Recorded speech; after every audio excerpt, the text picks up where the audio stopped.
ಪರಮೇಶ್ವರ ದೇವಸ್ಥಾನದಿಂದ ಶ್ರೀ ಮಹಾಲಕ್ಷ್ಮೀ ದೇವಿ ಹಾಗೂ ಕೊರವಂಜಿ ದೇವಸ್ಥಾನದವರೆಗೆ ಭಕ್ತಾದಿಗಳಿಂದ ಬಹಳ ವಿಜೃಂಭಣೆಯಿಂದ ಕುಂಭಮೇಳ ಹಾಗೂ ಹನುಮಾನ ಮೂರ್ತಿ ಹಾಗೂ ಹನ್ನೊಂದು ಊರಿನ ಯಲ್ಲಮ್ಮ ದೇವಿ ಜಗದ ಮೆರವಣಿಗೆ ವಿಜೃಂಭಣೆಯಿಂದ ಜರುಗುವುದು. ಅದೇ ದಿನ 10-15 ಗಂಟೆಗೆ ಹೋಮ ಹವನ ಮೂರ್ತಿ ಪ್ರತಿಷ್ಠಾಪನೆ ಅಭಿಷೇಕ ಹಾಗೂ 6/4/2025 11-15 ಗಂಟೆಗೆ ಸಾವಿರಾರು ಮುತ್ತೈದೆಯರಿಗೆ ಉಡಿ ತುಂಬತಕ್ಕಂಥ ಬಹಳ ವಿಶೇಷವಾಗಿರ್ತಕ್ಕಂಥ ಕಾರ್ಯಕ್ರಮ ನಮ್ಮ ಪೂಜ್ಯರ ನೇತೃತ್ವದಲ್ಲಿ ನಡೀತಾ ಇರುವುದು ನಮಗೆಲ್ಲ ಸಂತೋಷ ತರುವಂಥ ವಿಷಯ. 12-15 ಗಂಟೆಗೆ ಗಣ್ಯಮಾನ್ಯರಿಗೆಲ್ಲ ಸತ್ಕಾರ ಸಮಾರಂಭ ನೆರವೇರುವುದು, ಹಾಗೆ ಪೂಜ್ಯರಿಗೂ ಕೂಡ ಸತ್ಕಾರ ಸಮಾರಂಭ ನೆರವೇರುವುದು.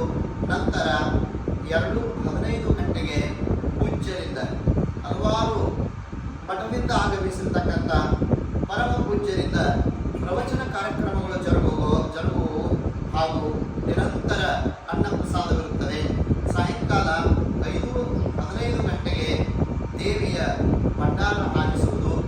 ಈ ಎಲ್ಲ ಅದ್ಭುತವಾಗಿರ್ತಕ್ಕಂಥ ಕಾರ್ಯಕ್ರಮಗಳಿಗೆ ಎಲ್ಲ ತಾಲೂಕಿನ ನಮ್ಮ ಜಿಲ್ಲೆಯ ಎಲ್ಲ ಭಕ್ತಾದಿಗಳು ಆಗಮಿಸಿ ಈ ಜಾತ್ರಾ ಮಹೋತ್ಸವವನ್ನು ಯಶಸ್ವಿಗೊಳಿಸಿಕೊಳ್ಳಬೇಕೆಂದು ತಮ್ಮಲ್ಲಿ ವಿನಂತಿಸಿಕೊಳ್ತಾ ಇದ್ದೇವೆ.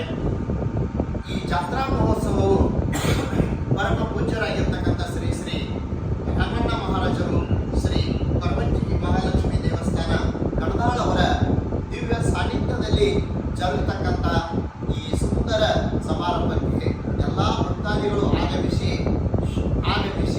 ಕೊರವಂಜಿ ದೇವಿಯ ಭಕ್ತಿಗೆ ಪಾತ್ರರಾಗಿ ಈ ಕಾರ್ಯಕ್ರಮವನ್ನು ನಾವು ನೀವೆಲ್ಲರೂ